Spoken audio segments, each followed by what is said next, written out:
Here's a 6-letter string. What's the longest substring that appears in it twice?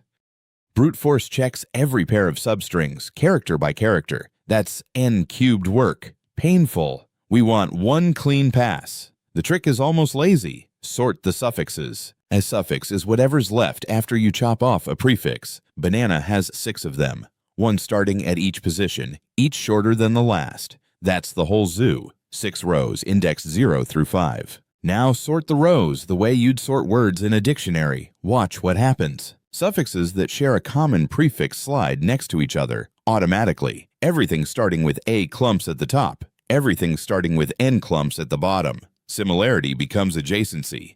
That's the whole engine. Pluck off just the starting positions. 5, 3, 1, 0, 4, 2.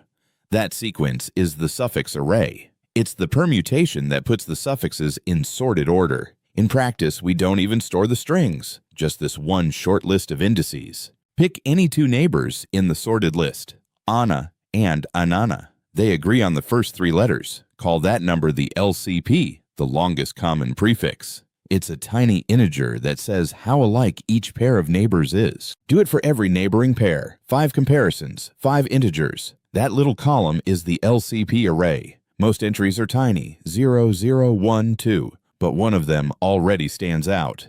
The biggest LCP entry, 3, is exactly the length of the longest repeated substring. The suffix array entries on either side, 1 and 3, tell you where to find it. Position 1, position 3. There it is in banana, twice. Overlapping, but twice.